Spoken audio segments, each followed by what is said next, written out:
उद्देश्य।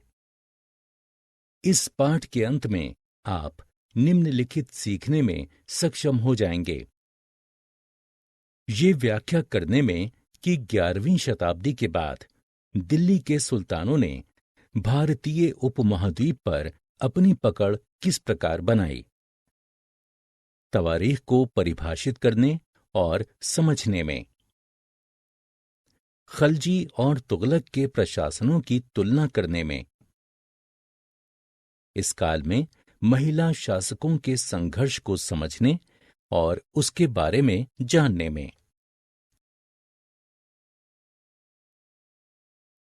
दिल्ली के सुल्तान। परिचय। पहले राजपूतों के काल में दिल्ली साम्राज्य की राजधानी बनी। 12वीं सदी के मध्य में उन्हें चौहानों, जिन्हें चाहमान नाम से भी जाना जाता है, ने परास्त किया।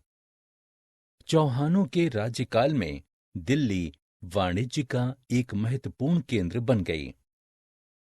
इस शहर में बहुत सारे जैन व्यापारी रहते थे, जिन्होंने अनेक मंदिरों का निर्माण करवाया।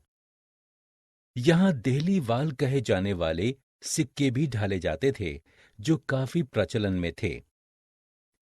13वीं सदी में दिल्ली सल्तनत की स्थापना हुई और इसके साथ दिल्ली एक ऐसी राजधानी में बदल गई जिसका नियंत्रण इस उपमहाद्वीप के बहुत बड़े क्षेत्र पर फैला था। 13वीं सदी के विद्वान फख्र मुदब्बिर ने न्याय चक्र लिखा था, जिसमें राजा, सैनिकों और किसानों को एक दूसरे से संबंधित किया गया था। न्याय चक्र के अनुसार राजा का काम सैनिकों के बिना नहीं चल सकता। सैनिक वेतन के बिना नहीं जी सकते। किसानों से एकत्रित किए गए राजस्व से वेतन आता था। किसान तभी राजस्व चुका सकेंगे जब वे खुशहाल और प्रसन्न हों। ऐसा तभी हो सकता है जब राजा न्याय और ईमानदार प्रशासन को बढ़ावा दे। दिल्ली के सुल्तानों के बारे में जानकारी। अभिलेखों, सिक्कों और स्थापत्य के अतिरिक्त तारीख एकवचन या तवारीख बहुवचन के माध्यम से दिल्ली के सुल्तानों के बारे में सूचना मिलती है। ये सचिव, प्रशासक, कवि और दरबारियों जैसे विद्वानों द्वारा दिल्ली के सुल्तानों के प्रशासन की भाषा फारसी में लिखे गए इतिहास हैं। तवारीख के लेखक मुख्य रूप से नगरों, विशेषकर दिल्ली में रहते थे। वे अक्सर अपने इतिहास सुल्तानों के लिए उनसे ढेर सारे इनाम इकराम पाने की आशा में लिखा करते थे। वे अक्सर शासकों को जन्म सिद्ध अधिकार और लिंग भेद पर आधारित आदर्श समाज व्यवस्था बनाए रखने की सलाह देते थे। सन 1236 में सुल्तान इल्तुतमिश की बेटी रजिया सिंहासन पर बैठी। उस युग के इतिहासकार मिन्हाज-ए-सिराज ने स्वीकार किया है कि वो अपने सभी भाइयों से अधिक योग्य और सक्षम थी, लेकिन फिर भी वो एक रानी को शासक के रूप में मान्यता नहीं दे पा रहा था। सन 1240 में उसने और अन्य अप्रसन्न दरबारी जनों ने रजिया को सिंहासन से हटा दिया। मिन्हाज-ए-सिराज का सोचना था कि ईश्वर ने जो आदर्श समाज व्यवस्था बनाई है, उसके अनुसार स्त्रियों को पुरुषों के अधीन होना चाहिए और रानी का शासन इस व्यवस्था के विरुद्ध जाता था। रजिया ने अपने अभिलेखों और सिक्कों पर अंकित करवाया कि वो सुल्तान इल्तुतमिश की बेटी थी। आधुनिक आंध्र प्रदेश के वारंगल क्षेत्र में काकतीय वंश की रानी रही रुद्रम्मा देवी 1262 से 1289 का व्यवहार रजिया के व्यवहार से बिल्कुल विपरीत था। रुद्रम्मा देवी ने अपने अभिलेखों में अपना नाम पुरुषों जैसा लिखवाकर पुरुष होने का भ्रम पैदा किया था। रानी दिद्दा ने 980 से 1003 तक कश्मीर पर शासन किया था। उनका नाम दीदी यानी बड़ी बहन से निकला है। जाहिर है प्रजा ने अपनी प्रिय रानी को यह स्नेह भरा संबोधन दिया होगा। इन महिलाओं ने सामाजिक और जैविक भेदों से उत्पन्न होने वाले लिंग भेदों के विरुद्ध संघर्ष किया। इन अंतरों का उपयोग गैरिसन शहर से साम्राज्य तक प्रथम 13वीं शताब्दी में दिल्ली के सुल्तानों का शासन गैरिसनों यानी रक्षक सैनिकों की टुकड़ियों के निवास के लिए बने मजबूत किलेबंद शहरों से परे नहीं फैला। शहरों से संबद्ध लेकिन उनसे दूर भीतरी प्रदेशों पर उनका नियंत्रण न के बराबर था और इसलिए उन्हें आवश्यक सामग्री रसद आदि के लिए व्यापार, कर या लूटमार पर ही निर्भर रहना पड़ता था। दिल्ली से सुदूर बंगाल और सिंध के गैरिसन शहरों का नियंत्रण बहुत ही कठिन था। बगावत, युद्ध, यहां तक कि खराब मौसम से भी उनसे संपर्क के नाजुक सूत्र छिन्न भिन्न हो जाते थे। सुल्तान को मंगोल हमलावरों और उन सूबेदारों से बराबर चुनौती मिलती रहती थी जो जरा सी कमजोरी का आभास मिलते ही विद्रोह का झंडा खड़ा कर देते थे। इन चुनौतियों के चलते सल्तनत बड़ी मुश्किल से किसी तरह अपने आप को बचाए हुए थी।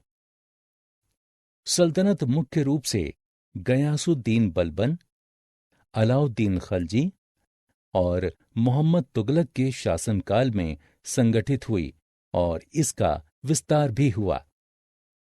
आरंभ में गैरिसन शहरों की पृष्ठभूमि में स्थित भीतरी क्षेत्रों की स्थिति को मजबूत किया गया। इन अभियानों के दौरान गंगा यमुना के दोआब से जंगलों को साफ कर दिया गया और शिकारी, संग्राहकों तथा चरवाहों को उनके पर्यावास से खदेड़ दिया गया। जमीन का कृषि कार्य के लिए उपयोग किया गया। व्यापार मार्गों को सुरक्षित बनाया गया और क्षेत्रीय व्यापार की उन्नति के लिए नए किले, गैरिसन शहर और भवन बनाए और बसाए गए। गैरिसन शहर से साम्राज्य तक द्वितीय दूसरा विस्तार सल्तनत की बाहरी सीमा पर हुआ। अलाउद्दीन खलजी के शासनकाल में दक्षिण भारत को लक्ष्य करके सैनिक अभियान शुरू हुए और ये अभियान मोहम्मद तुगलक के समय में अपनी चरम सीमा पर पहुंचे। सल्तनत की सेनाओं ने हाथी, घोड़े, गुलाम और मूल्यवान धातुओं पर कब्जा किया। मोहम्मद तुगलक के राज्यकाल के अंत तक इस उपमहाद्वीप का एक विशाल क्षेत्र इसके युद्ध अभियान के अंतर्गत आ चुका था। इसने शत्रु सेनाओं को परास्त किया और शहरों पर कब्जा किया। इसके सूबेदार और प्रशासक मुकदमों में फैसले सुनाते थे और साथ ही किसानों से कर वसूल करते थे। मस्जिद अरबी का शब्द है जिसका शाब्दिक अर्थ है ऐसा स्थान जहां मुसलमान अल्लाह की आराधना में सजदा यानी घुटने और माथा टेक कर करते हैं। जामा मस्जिद या मस्जिद जामी वो मस्जिद होती है जहां अनेक मुसलमान एकत्र होकर साथ साथ नमाज पढ़ते हैं। 12वीं सदी के आखिरी दशक में बनी कुव्वतुल इस्लाम मस्जिद, ये जामा मस्जिद दिल्ली के सुल्तानों द्वारा बनाए गए सबसे पहले शहर में स्थित है। इतिहास में इस शहर को देहली-ए-कुहना यानी पुराना शहर कहा गया है। इल्तुतमिश और अलाउद्दीन खलजी ने इस मस्जिद का और विस्तार किया। इसकी मीनारें 3 सुल्तानों कुतुबुद्दीन ऐबक, इल्तुतमिश और फिरोज शाह तुगलक द्वारा बनवाई गई थीं। खलजी और तुगलक वंश के अंतर्गत प्रशासन। दिल्ली सल्तनत जैसे विशाल साम्राज्य के लिए प्रशासन के लिए दिल्ली के सुल्तान, विशेषकर इल्तुतमिश ने सैनिक सेवा के लिए खरीदे जाने वाले विशेष गुलामों को वरीयता दी, जिन्हें बंदगां कहा जाता था। उन्हें राज्य के कुछ बहुत ही महत्वपूर्ण राजनीतिक पदों पर काम करने के लिए बड़ी सावधानी से प्रशिक्षित किया जाता था। वे चूंकि पूरी तरह अपने मालिक पर निर्भर होते थे, इसलिए सुल्तान भी विश्वास करके उन पर निर्भर हो सकते थे। खलजी तथा तुगलक शासक बंदगां का इस्तेमाल करते रहे और साथ ही अपने पर आश्रित निम्न वर्ग के लोगों को भी ऊंचे राजनीतिक पदों पर बैठाते रहे। ऐसे लोगों को सेनापति और सूबेदार जैसे पद दिए जाते थे, लेकिन इससे राजनीतिक अस्थिरता भी पैदा होने लगी। गुलाम और आश्रित अपने मालिकों और संरक्षकों के प्रति तो वफादार रहते थे, मगर उनके उत्तराधिकारियों के प्रति नहीं। नए सुल्तानों के अपने नौकर होते थे। फलस्वरूप किसी नए शासक के सिंहासन पर बैठते ही प्रायः नए और पुराने सरदारों के बीच टकराहट शुरू हो जाती थी। सुल्तानों द्वारा निचले तबके के लोगों को संरक्षण दिए जाने की उच्च वर्ग के कई लोगों और फारसी तवारीख के लेखकों ने आलोचना की। निचले खानदान के लोगों को ऊंचे पदों पर बैठाने को वे अनुचित मानते थे। सुल्तान मोहम्मद तुगलक के अधिकारी जन। खलजी और तुगलक शासकों ने भी सेना नायकों को भिन्न भिन्न आकार के इलाकों के सूबेदार के रूप में नियुक्त किया। ये इलाके इक्ता कहलाते थे और इन्हें संभालने वाले अधिकारी इक्तदार या मुक्ति कहे जाते थे। मुक्ति का फर्ज था सैनिक अभियानों का नेतृत्व करना और अपने इक्तों में कानून और व्यवस्था बनाए रखना। अपनी सैनिक सेवाओं के बदले वेतन के रूप में मुक्ति अपने इलाकों से राजस्व की वसूली किया करते थे। राजस्व के रूप में मिली रकम से ही वे अपने सैनिकों को भी तनख्वाह देते थे। मुक्ति लोगों द्वारा एकत्रित किए गए राजस्व की रकम का हिसाब लेने के लिए राज्य द्वारा लेखा अधिकारी नियुक्त किए जाते थे। इस बात का ध्यान रखा जाता था कि मुक्ति राज्य द्वारा निर्धारित कर ही वसूलें और तय संख्या के अनुसार सैनिक रखें। जब दिल्ली के सुल्तान शहरों से दूर आंतरिक इलाकों को भी अपने अधिकार में ले आए, तो उन्होंने भूमि के स्वामी सामंतों और अमीर जमींदारों को भी अपनी सत्ता के आगे झुकने को बाध्य कर दिया। स्थानीय सामंतों से कर लगाने का अधिकार छीन लिया गया, बल्कि स्वयं उन्हें भी कर चुकाने को बाध्य किया गया। कुछ पुराने सामंत और जमींदार राजस्व के निर्धारण और वसूली अधिकारी के रूप में सल्तनत की नौकरी करने लगे। राज्य में उस समय 3 तरह के कर थे। कृषि पर, जिसे खराज कहा जाता था और जो किसान की उपज का लगभग 50% होता था। मवेशियों पर, घरों पर। इस उपमहाद्वीप का काफी बड़ा हिस्सा दिल्ली के सुल्तानों के अधिकार से बाहर ही था। दिल्ली से बंगाल जैसे सुदूर प्रांतों का नियंत्रण कठिन था। दक्षिण भारत की विजय के तुरंत बाद ही वह पूरा क्षेत्र फिर से स्वतंत्र हो गया था। यहां तक कि गंगा के मैदानी इलाके भी घने जंगलों वाले ऐसे क्षेत्र थे जिनमें बैठने में सुल्तान की सेनाएं अक्षम थीं। अलाउद्दीन खलजी और मोहम्मद तुगलक इन इलाकों पर जोर जबरदस्ती से अपना अधिकार जमा तो लेते थे, पर प्रशासनिक चुनौतियां। खलजी। अलाउद्दीन खलजी और मोहम्मद तुगलक के शासनकालों के आरंभ में दिल्ली पर मंगोलों के धावे बढ़ गए। 1299 से 1300 में और 1302 से 1303 में दिल्ली पर मंगोलों के हमलों के बाद सुल्तान अलाउद्दीन खलजी ने अपने सैनिकों के लिए सीरी नामक एक नया गैरिसन शहर बनाया और दिल्ली में स्थायी सेना खड़ी की। सैनिकों के पेट भरने की समस्या को गंगा यमुना के बीच की भूमि से कर के रूप में खेती की पैदावार इकट्ठा करके हल किया गया।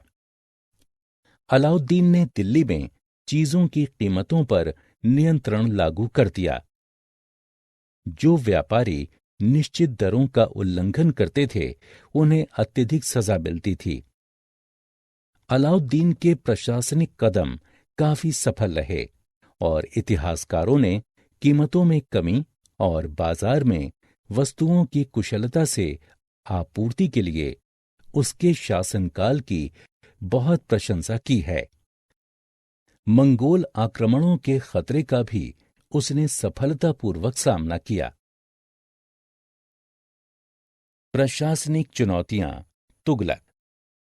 अलाउद्दीन खिलजी ने रक्षात्मक उपाय अपनाए थे, वहीं मोहम्मद तुगलक को अपने आक्रामक उपायों के लिए जाना जाता है। जब मंगोलों ने तुगलक के शासनकाल के आरंभिक वर्षों में सल्तनत पर आक्रमण किया, तो तुगलक ने उन्हें सफलतापूर्वक पराजित कर दिया। मोहम्मद तुगलक को अपनी सेना की शक्ति और अपने संसाधनों पर इतना विश्वास था कि उसने ट्रांसऑक्सियाना पर आक्रमण की योजना बना ली। इसके लिए उसने एक स्थायी सेना तैयार की। प्रशासनिक रूप से असफल रहने पर भी तुगलक दिल्ली का ऐसा पहला सुल्तान था जिसने सल्तनत के इतिहास में पहली बार किसी मंगोल इलाके को फतह करने के अभियान की योजना बनाई थी।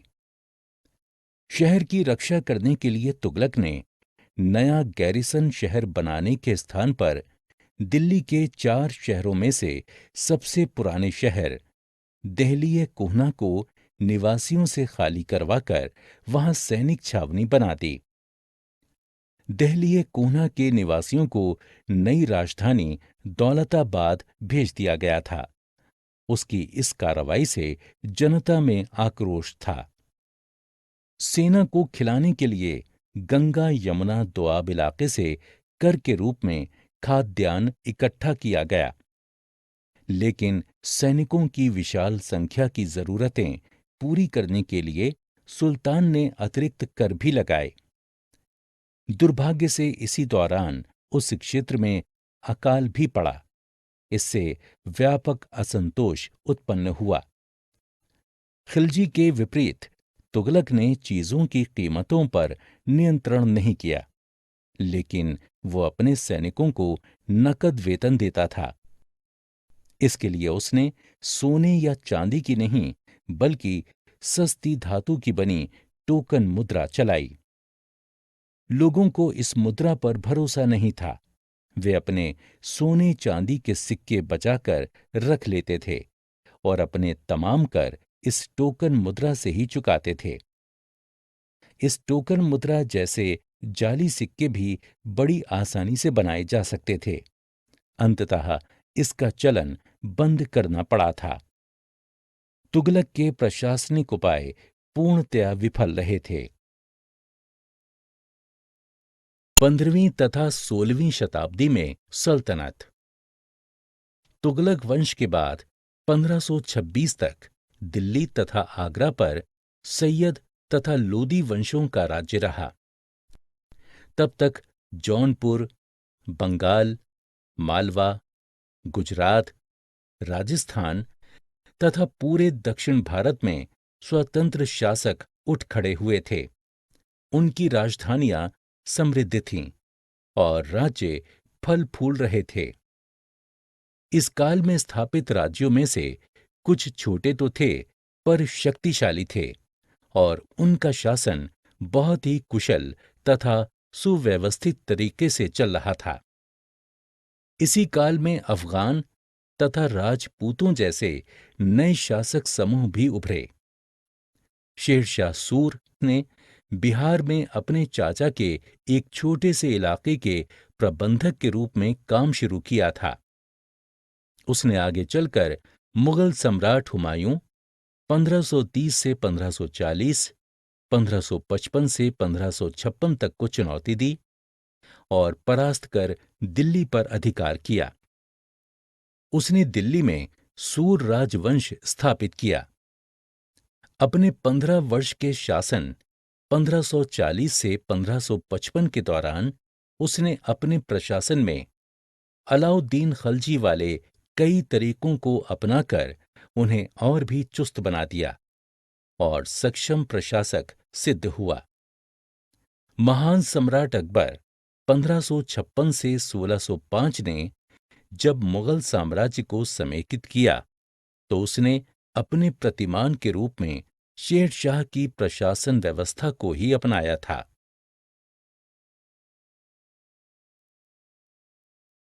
सारांश। हमने जो कुछ सीखा है उसे संक्षेप में दोहराएं। दिल्ली 12वीं शताब्दी के दौरान ही तोमर राजपूतों के राज्य का महत्वपूर्ण नगर और राजधानी बन गई। 12वीं शताब्दी के मध्य में अजमेर के चौहानों या चहमानों ने उन्हें पराजित किया था।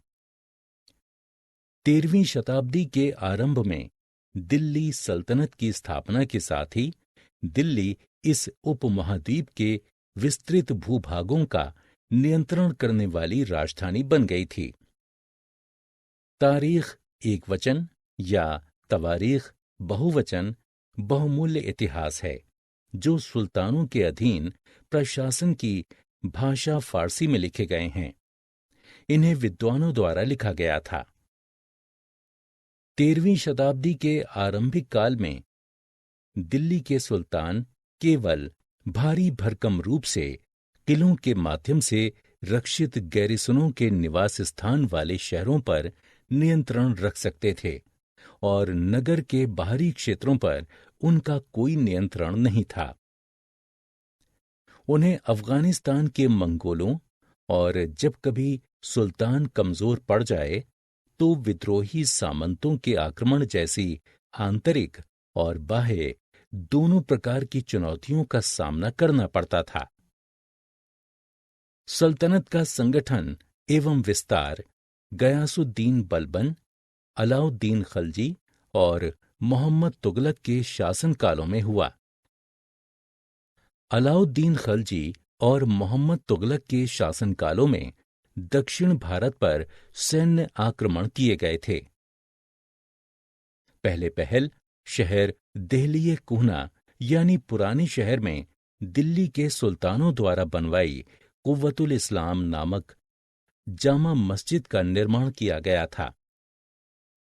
दिल्ली सल्तनत के विशाल साम्राज्य के प्रशासन के लिए जल्दी दिल्ली के आरंभिक सुल्तानों ने, विशेषकर इल्तुतमिश ने, अपने बंदगां या सैनिक सेवा के लिए खरीदे गए अपने विशेष गुलामों का उपयोग किया। उच्च वर्ग के कई लोगों और फारसी तवारीख के लेखकों ने निचले खानदान के लोगों को ऊंचे पदों पर बैठाने के लिए दिल्ली के सुल्तानों की आलोचना की। खलजी और तुगलक सुल्तानों ने सेना नायकों को विभिन्न इलाकों के सूबेदारों के रूप में भी नियुक्त किया।